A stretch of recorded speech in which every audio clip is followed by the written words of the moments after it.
The large ship came down from the sky on a clear Tuesday morning. It landed in an open field outside Seoul, South Korea. The world watched and waited. Tae-ho Kim stood at the front of the human greeting party. His hands shook slightly inside his pockets. As Korea's top diplomat, he had met with many world leaders, but never aliens. "Are you ready, sir?" asked an aide beside him. Tae-ho nodded. "As ready as anyone can be." The ship's door opened slowly. A ramp extended to the ground. 3 tall figures walked down.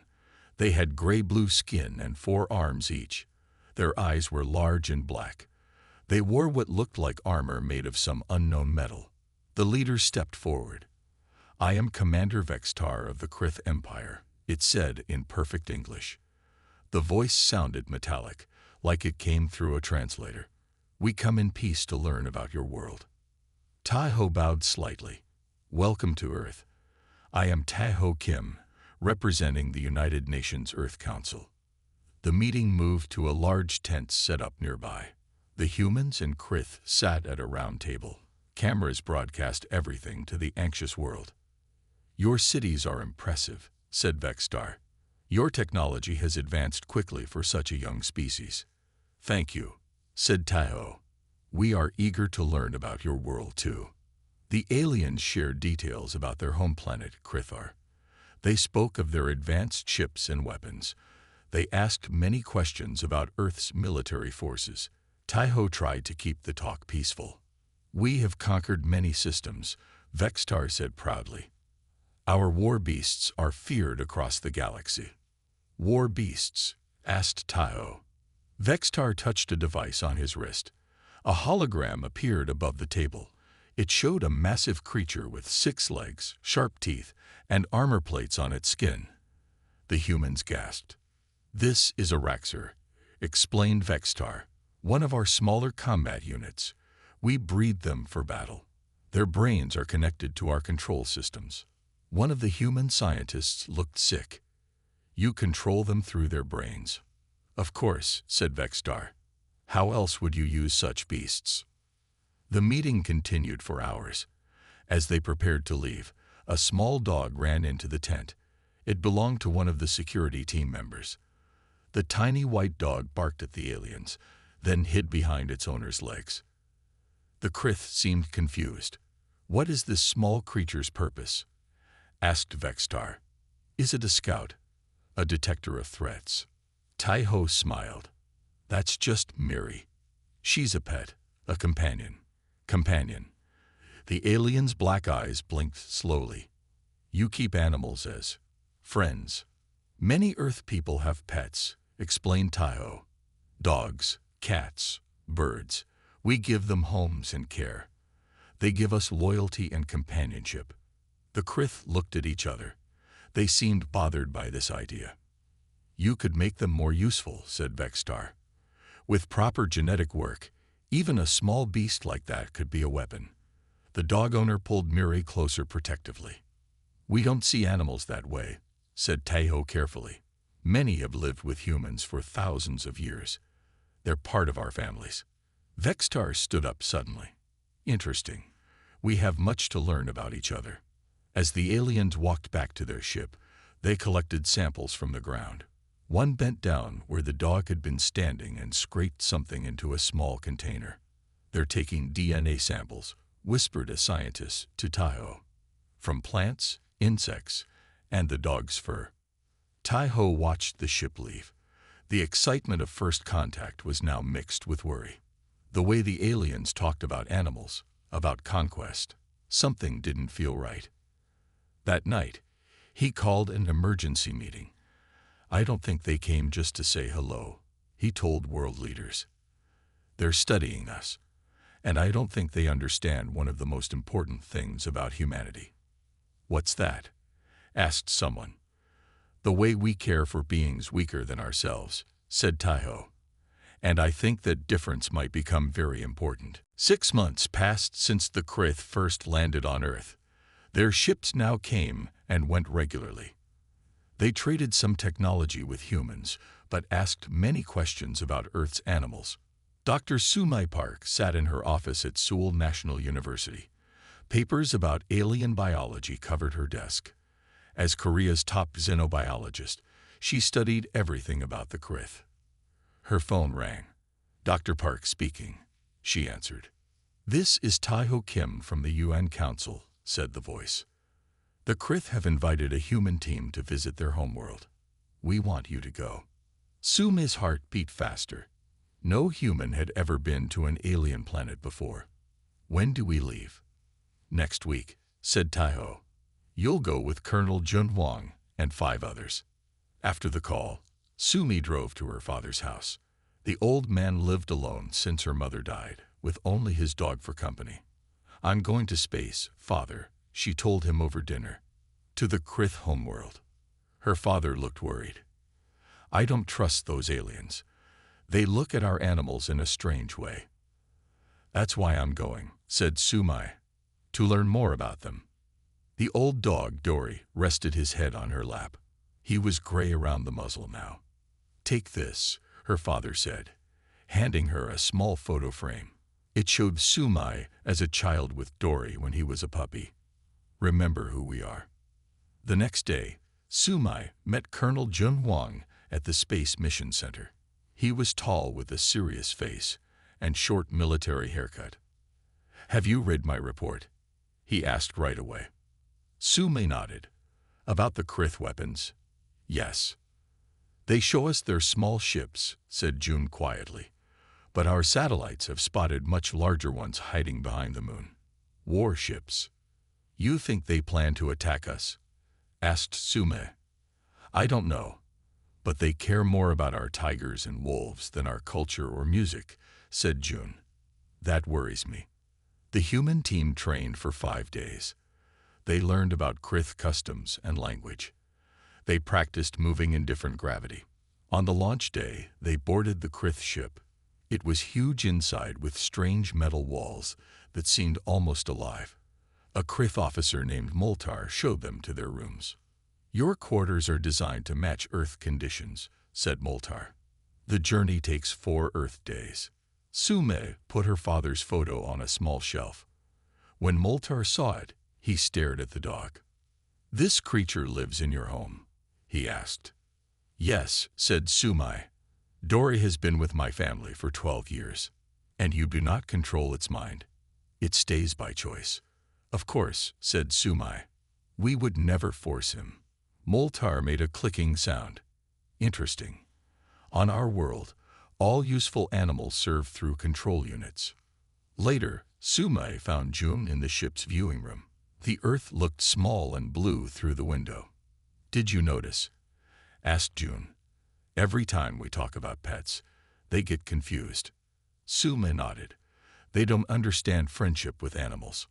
"And there's something else," said June, lowering his voice.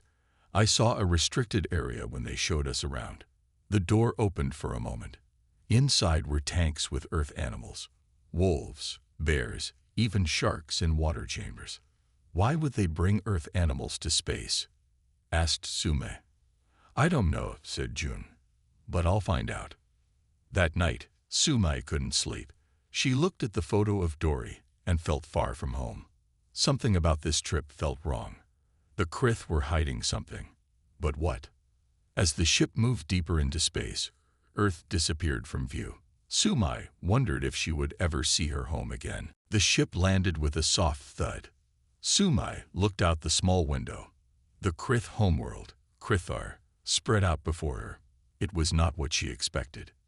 Huge metal buildings rose like spikes from the ground. Everything looked sharp and hard. No plants grew anywhere she could see. The sky had an orange tint.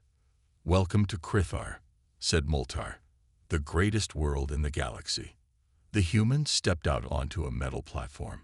The air felt thick and smelled like burnt metal. They all wore special breathing masks. "Where are your forests? Your oceans?" asked Sumai. "We removed most of them," said Moltar proudly. "Inefficient use of space. We keep small areas for study." A large vehicle took them to the city center. Colonel June stayed close to Sumai. "No animals," he whispered. Have you noticed? No birds, no insects, nothing. He was right. The city felt dead despite all the Krith moving around. They arrived at a huge building with sharp towers. Inside, more Krith waited. One stepped forward, taller than the others, with markings on its armor. "I am High Commander Drelkon," it said, "leader of the Krith forces. Tonight, we show you our power." The humans were given rooms in the tower. Sume put her photo of Dory on a table. She missed Earth already. That evening, the Krith took them to a large arena. Thousands of Krith sat in seats around a central pit. High Commander Drelkon invited the humans to sit in a special box above the crowds. "Now," said Drelkon, "you will see what makes the Krith the strongest race in the galaxy." Doors opened at both ends of the arena. From one side came a Krith soldier in heavy armor. From the other side came a monster. Sume gasped. The creature was huge, with 6 legs and sharp teeth. Its skin was covered in armor plates. Metal devices were attached to its head. "A Raxor war beast," said Drelkon proudly. "Engineered from the strongest predators we find across the galaxy." The soldier raised a control device. The beast charged forward, moving with terrible speed. It attacked a series of targets, tearing them apart easily. "Complete control," said Drelkon. "The beasts feel pain if they disobey. Their minds belong to us." More beasts were shown, each one more terrible than the last. Some had poison spikes. Others could shoot acid. All moved with perfect obedience to their controllers. Sume felt sick. She looked at the other humans. They all seemed horrified too. After the show, there was a dinner. Sume couldn't eat. She slipped away from the table and found a quiet hallway. "You did not enjoy our demonstration," said a voice behind her. Sume turned. A young Krith stood there. He looked smaller than the others, with lighter skin. "I am Zalrin," he said, "junior science officer." "The way you treat those animals is cruel," said Sume. Zalrin looked around nervously. "Not all Krith agree with these methods," he whispered. "Some of us question the High Command." "You do?" "Yes. I have studied your Earth. The way you live with animals, not just using them." He paused. "It is interesting." "Why are you telling me this?" asked Sume. "Because you should know," said Zalrin. "The High Command has special interest in Earth's predators. They take DNA. They make tests." "For what purpose?" asked Sume, suddenly afraid. "New war beasts," said Zalrin. "The strongest ever made. And—" he looked around again. "There is more you should know about why the Krith came to Earth." Before he could continue, a door opened nearby. Zalrin quickly moved away. "Meet me tomorrow," he whispered. "Lab Section 12. I will show you." As he left, Sume felt a chill. The Krith were planning something with Earth's animals, something terrible. She needed to find Colonel June right away. Sume found Colonel June in his room. She told him about her talk with Zalrin. "I knew it," said June. "They want something from Earth. We need to find out what." The next morning, the Krith took the humans on a tour of their science buildings. Everything was big and cold. They showed machines and weapons, but nothing about animals. "I need to find Lab Section 12, Sume whispered to June. Near the end of the tour, Sume pretended to feel sick. "I need to find a bathroom," she told the guide. "I'll take her," said June quickly. "We'll catch up with you." When the others were gone, they looked for signs. The Krith writing was strange, but their translators helped. "There," said June, pointing to a door marked Section 12. They looked around. No Krith were watching. They slipped inside. The lab was dark except for glowing tanks along the walls. Inside each tank was a monster. Some looked part Earth animal, part alien. A wolf with armor plates, a tiger with 6 legs, a shark with metal teeth. "They're mixing Earth animals with their war beasts," whispered Sume in horror. "You came," said a voice from the shadows. Zalrin stepped out. I wasn't sure you would. What is all this? Asked Sume, pointing at the tanks. New war beasts. The High Command wants stronger ones. Zalrin moved to a computer. But this is not the worst part. Let me show you why they really came to Earth. He touched the screen. A star map appeared, showing many planets. The Krith have been at war for 200 years, said Zalrin, with the Vorlish, another strong race. The map changed to show battle sites. We are losing, said Zalrin simply. Our war beasts are no longer enough. The Vorlish have better technology. What does this have to do with Earth? Asked June. Earth has two things the Krith want, said Zalrin. New animal DNA for better war beasts. And, he paused, a new home planet if we lose ours. Sume felt cold. You plan to take over Earth? Not me, said Zalrin. But yes, the High Command. They see humans as weak because you care for lesser creatures. They think conquering Earth will be easy. June's face grew hard. When? Soon. They're all ready. A loud noise cut him off. An alarm was ringing. Someone knows you're here, said Zalrin. You must go. We need to warn Earth, said June. The Kraith block all messages, said Zalrin. But I can help. There is a quantum communication device in Section 8. It can send a message instantly. They ran through dark hallways. Voices shouted behind them. They were being chased. At Section 8, Zalrin quickly worked on a large machine. We need to send all this data to Earth, said Sume, holding up her small computer. About the war beasts, the invasion plans, everything. Zalrin connected her computer to the machine. It will take time to send so much data. The door burst open. Krith soldiers stood there with weapons. Traitor, they shouted at Zalrin. Colonel June pulled out his own gun.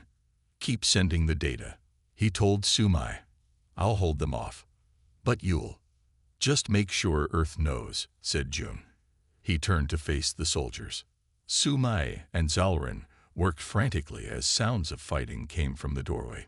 The data transfer bar moved slowly across the screen. How much got through? Asked Sume when the connection suddenly cut off. Maybe half, said Zalrin. Enough to warn them, I hope. The shooting stopped. Sume looked back. Colonel June lay on the floor. He wasn't moving. More soldiers were coming. We need to hide, said Zalrin, pulling her toward another door. Now. As they ran, Sume thought of Earth. Had enough information gotten through? Would they understand the danger?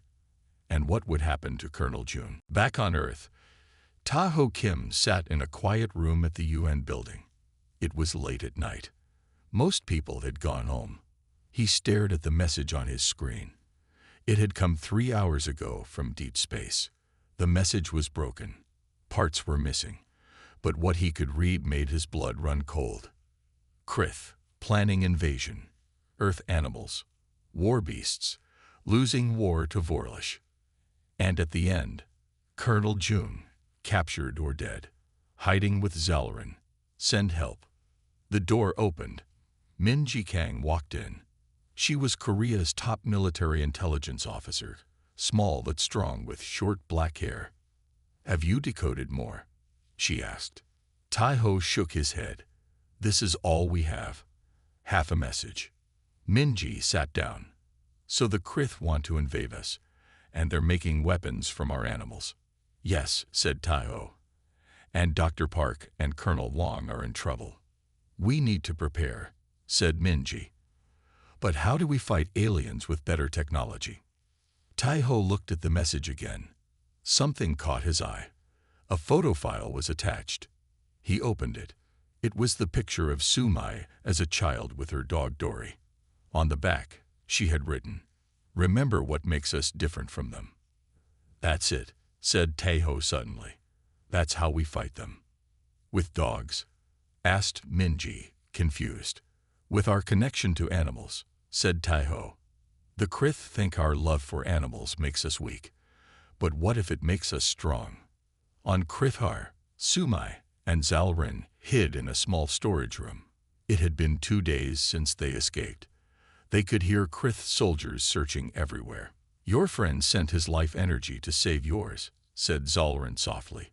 "We Krith don't understand such actions." "It's called sacrifice," said Sumai. "Humans do it for those they care about.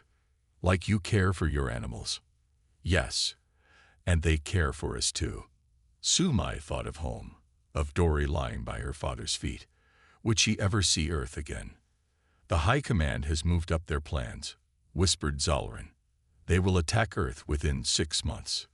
We need to get back and warn them properly," said Sumai. "Impossible," said Zalrin. "All ships are guarded, and they think you died with your friend." Sumai thought hard. "Then we need to do damage from here. Slow them down somehow." On Earth, Minji stood before world leaders. Behind her was a screen showing pictures of military dogs, dolphins, and birds. "The Krith think we're weak because we don't control our animals through pain and fear," she said. "But our bond with animals is different. It's based on trust and partnership." Some leaders looked doubtful. "What can pets do against alien war machines?" asked one. "Not pets," said Minji. "Partners. For centuries, humans have worked with animals. Dogs find bombs and drugs. Dolphins locate underwater mines. Birds carry messages through battlefields." She showed videos of military animals in action. "The Krith expect us to fight like them, but we'll fight as us, with our animal partners beside us freely." Over the next weeks, military animal trainers from around the world gathered. They brought their best dogs, birds, dolphins, and more. Scientists added small, safe tech to help the animals, like better armor or communication devices. But they never controlled the animals' minds like the Krith did. They called it Project Companion. Many people still didn't believe it would work. Then came the first demonstration.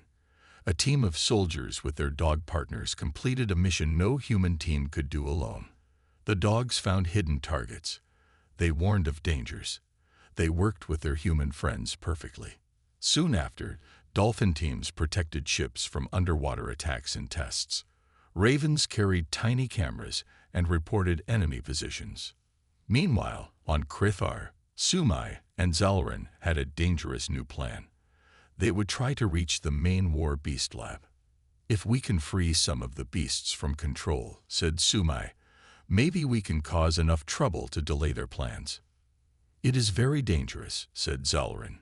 "If we're caught, we're already dead to them," said Sumai. "We have nothing to lose." As they prepared to move, alarm sounds suddenly filled the air. "What's happening?" asked Sumai.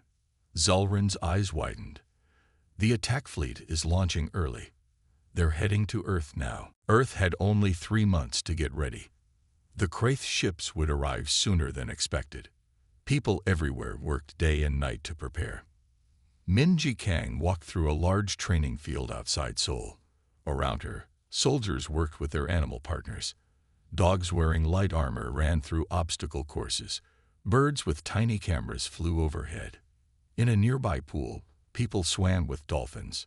"How is the training going?" asked Taiho, who came to visit. "Better than we hoped," said Minji. "The animals learn fast, and they want to help." They watched as a German shepherd named Bake completed a course. The dog found hidden targets and avoided traps without any commands. He wore a small vest with equipment but no control devices. "The difference is trust," explained Minji. "Our animals work with us because they want to. The Krith war beasts obey out of fear." "Will it be enough?" asked Taiho. Minji didn't answer. She wasn't sure. In another part of the field, scientists tested new technology. They had studied the Krith data from Sumi's message. They made small devices that could disrupt Krith control signals. If it worked, it might free the war beasts from Krith control. "The problem is," said one scientist, "we don't know if the beasts will help us or just attack everyone if freed." That night, Minji couldn't sleep. She went to the training field and found many animals still awake too. A brown dog came to her side. "Can't sleep either, Maru?" she asked, petting his head. Maru was her personal partner, a rescue dog she had trained herself. He leaned against her leg. His presence made her feel better. "The Krith think this makes us weak," she said softly. "This caring, this bond." Maru looked up at her with intelligent eyes. "But they're wrong," she whispered. "This is our strength." In space, the Krith fleet moved toward Earth. Inside the main ship, war beasts waited in large holding areas. They growled and paced in their cages. Many looked partly like Earth animals now. Wolves with armor plates, bears with extra claws, sharks with metal teeth. In a small hidden space between cargo boxes, Sumai and Zalrin huddled. They had snuck aboard the ship just before it left. "We're almost to Earth," whispered Zalrin. 3 more days." Sumai nodded. She had lost weight. Her face was thin and tired, but her eyes were still sharp. "Is the device ready?" she asked. Zalrin held up a small metal box he had built. "It should work. When we activate it, it will send a signal to disrupt the control units on some war beasts. Some, not all." "It's not powerful enough for all," said Zalrin, "and we can only use it once before they detect it."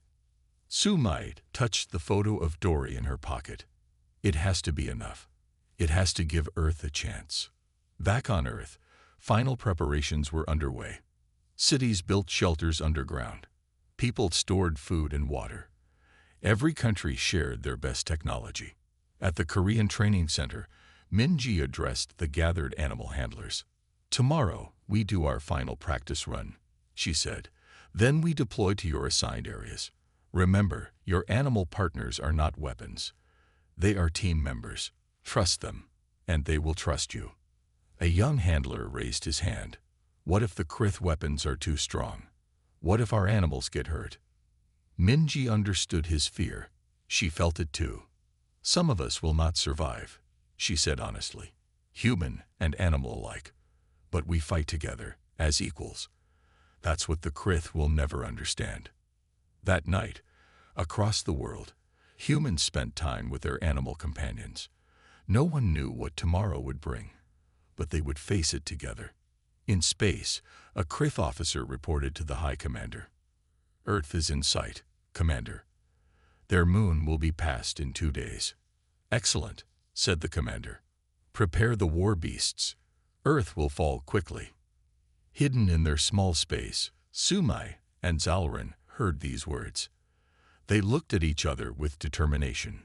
Soon, very soon, they would act. The Kraith ships appeared in Earth's sky on a Monday morning. They were huge and dark, blocking the sun in many cities. People looked up in fear. The first attacks hit military bases around the world. Bright beams of energy destroyed buildings and vehicles. Then smaller ships landed, bringing Krith soldiers and their war beasts. Near Seoul, Min Ji-kang stood with her team at their underground command center. Reports came in from all over. "They've landed in 20 major cities," said an officer. "Hundreds of war beasts are on the ground." On the screens, they watched giant 6-legged creatures tear through streets. Some looked like wolves but bigger, with metal plates on their skin. Others were like bears but with extra arms and glowing eyes. All followed Krith soldiers who held control devices. "Send in the first response teams," ordered Minji. Across the city, teams of humans and their animal partners moved out. They had trained for this day. Each team had soldiers with weapons, plus dogs, birds, or other animals with special gear. In one part of the city, a team led by Officer Han faced 3 Krith war beasts. The monsters were twice the size of bears, with sharp teeth and claws. "Stay behind me," said one Krith soldier to another. "These humans will run when they see our beasts." But Officer Han and his team didn't run. Instead, they spread out. With them were 5 dogs wearing light armor and small devices on their collars. The Krith laughed. "You bring pets to fight our war beasts." "They're not pets," said Officer Han. "They're partners." He gave a hand signal. The dogs moved forward, not in a straight line, but weaving around in patterns they had practiced. The war beasts tried to follow them with their eyes, getting confused. While the war beasts were distracted, human snipers aimed at the control devices the Krith held. One shot hit its mark. A control device broke. Something unexpected happened. The war beast didn't go wild as the Krith expected. Instead, it seemed confused. It shook its head, as if waking from a bad dream. The Krith soldier frantically tried to use a backup control, but one of the dogs, a fast border collie, jumped and knocked it from his hand. Without the pain signals controlling it, the war beast turned on the Krith. It remembered all the pain they had caused it. Similar scenes played out across the world. The Krith had expected easy victory. Instead, they found humans fighting alongside animals in ways they never expected. In Tokyo, ravens dropped small devices that disrupted Krith communications. In London, dolphins helped defend the Thames River, warning of underwater Krith troops. In New York, trained squirrels carried tiny bombs into Krith equipment. The animals moved in ways the Krith couldn't predict. They didn't follow strict orders like the war beasts. They used their natural instincts, enhanced by training based on trust. Up in the main Krith ship, Sumai and Zalrin watched through a viewing screen. "Earth is fighting better than expected," said Zalrin. "But the High Commander is sending more war beasts." Suma nodded. "It's time for our plan." They moved carefully through the ship to the main control room for the war beasts. Krith were busy at control panels, sending orders to the beasts on Earth. Zalrin placed their device near the main control unit. He activated it. "It will take 5 minutes to work," he whispered. "Then it will shut down control to 30% of the war beasts." Alarms suddenly went off. A voice came over speakers. "Intruders in control section. All guards respond." "They found us," said Sumai. "We need to buy time." Zalrin pulled out a weapon he had stolen. "I will hold them off. You make sure the device completes its work." As Krith guards rushed in, Zalrin fired at them. Sumai protected the small device, watching its lights blink. 4 minutes to go. 3, 2. On Earth, Minji received a strange message. "Sumai alive. Disrupting controls from main ship. Watch for beasts to break free." She didn't understand how Sumai could be alive, or on the Krith ship. But if war beasts were about to lose their controls, they needed to be ready. "All teams," she ordered, "prepare for Phase 2. The Freed Beasts Protocol." They had trained for this too. Not just fighting the beasts, but trying to calm them. The device on the Krith ship finally activated. Across Earth, nearly 1/3 of the war beasts suddenly stopped following orders. Many stood still, shaking their heads in confusion. Some ran away. Others turned on the Krith soldiers. In Seoul, Minji watched on screens as the pattern repeated everywhere. Some freed beasts were still dangerous, attacking anything nearby. But others just seemed lost and afraid.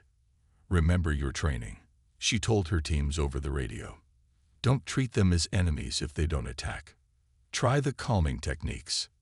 Outside a destroyed shopping center, Officer Han and his team faced a freed war beast. It looked like a huge wolf with armor plates and 6 legs. Its control device had fallen off, leaving metal pieces in its head. It growled at everyone, confused and in pain. Instead of shooting, Han gave a signal. One of his team members, a woman named Young Me, stepped forward slowly. At her side was her dog, a gentle golden retriever named Sun. The war beast snarled, showing sharp teeth. Young Me didn't run. She knelt down, keeping her movements slow. Sun sat beside her, calm and relaxed. Young Me began to hum a soft tune. The war beast watched, still growling but not attacking. Something about the calm dog made it pause. "It's okay," said Young Me softly. "No one will hurt you now." She took out a piece of meat and placed it on the ground. Then she backed away. The war beast stared at the food, then at Sun. The dog showed no fear, only calm interest. Slowly, the war beast moved forward and took the meat. For the first time in its life, it received something without pain. Similar scenes happened in other cities. Not all worked. Some war beasts were too damaged by the Krith control and had to be stopped. But many responded to gentle approaches. They had been made from earth animals after all. Deep inside, some part remembered kindness. In the main Krith ship, Sumai and Zalrin had been captured. Guards held them before the High Commander. "You have failed," said the commander. "Even with some beasts free, we will still win. We have thousands more." "You don't understand humans," said Sumai. "Our strength isn't in controlling others. It's in working together." "Weakness," shouted the commander. "Take them to the holding cell. After we win, they will watch their planet fall." In the holding cell, Sumai felt defeated. Maybe he's right. Maybe it wasn't enough. "No," said Zalrin. "Look." On a small screen in their cell, they could see Earth. The Krith were still attacking, but something was changing. More war beasts were breaking free from control, even ones they hadn't affected with their device. "How is this happening?" asked Sumai. "The sound," said Zalrin. "Listen." From Earth, a signal was being broadcast to all Krith ships. It wasn't a weapon or an attack. It was music. Simple, calm music mixed with animal sounds. Dogs barking gently, birds singing, whales calling. "The Krith never let the war beasts hear calm sounds," said Zalrin. "Only orders and pain. This is affecting their control systems." Back on Earth, Minji stood in a field with speakers pointed at the sky. Around the world, others did the same. The idea had come from a young scientist who studied how music affected animals. The sounds bypassed the Krith technology and spoke to the animal DNA inside the war beasts. In the main battle zone of Seoul, the largest war beast the Krith had created suddenly stopped fighting. It was massive, with features from tigers, bears, and alien creatures. It had killed many humans already. But now it stood still, listening to the sounds. A small dog, one of the military team's companions, walked toward it without fear. The huge beast lowered its head. They touched noses. The Krith soldiers frantically tried to regain control. They turned up the pain signals to maximum. The beast roared in agony, but then smashed its own control device against a wall. Then it turned toward the Krith. All across Earth, the pattern repeated. The war beasts were choosing freedom, choosing what felt right to the animal parts of themselves. The careful genetic work of the Krith was being undone by simple kindness and respect. The tide of the battle had turned. 3 days into the battle, the Krith began to retreat. Their perfect plan had failed. Many of their war beasts now fought against them. Others simply refused to fight at all. In Seoul, Minji stood on a hill overlooking the city. Parts of it were destroyed, but people were already starting to rebuild. Beside her stood Maru, her loyal dog. Around them, other human-animal teams rested after the long fight. "We did it," she said softly, petting Maru's head. "We really did it." Her radio crackled. "Minji, come to headquarters right away," said Taiho's voice. "You won't believe who's here." When Minji arrived at the command center, she froze at the door. Standing there, thin and tired but alive, was Sumai. Beside her was a Krith she didn't recognize. "Sumai!" cried Minji, running to hug her friend. "We thought you were dead." "Almost," said Sumai with a small smile. "This is Zalrin. He helped me escape, and he brought others." Minji looked outside. A small Krith ship had landed near the building. About 20 Krith stood there, looking nervous. "Not all Krith agreed with the invasion," explained Sumai. "These are scientists, doctors, and thinkers who want peace." "The High Command made a mistake," said Zalrin. "They thought your kindness to animals was weakness. Now they know it was strength." Over the next few days, the main Krith fleet pulled back to the edge of the solar system. The High Commander requested talks. He had lost too many war beasts and ships to continue fighting. The peace talks were held in a large room at the UN building. Humans sat on one side. Krith sat on the other. But there was a third group too, some of the freed war beasts who were calm enough to be present. They sat or stood around the room, watching everything with intelligent eyes. The High Commander spoke first. "We underestimated you," he admitted. "Our way failed. But we still need help. The Vorlush will find us eventually." "We don't want more war," said Taiho. "But we won't let you control us or our animals." A new agreement was made. The Krith would share their technology peacefully. Humans would help the Krith find a new home planet in a distant system. And together, they would find a better way to face the Vorlush if they ever came. Most importantly, the Krith agreed to free all remaining war beasts from control.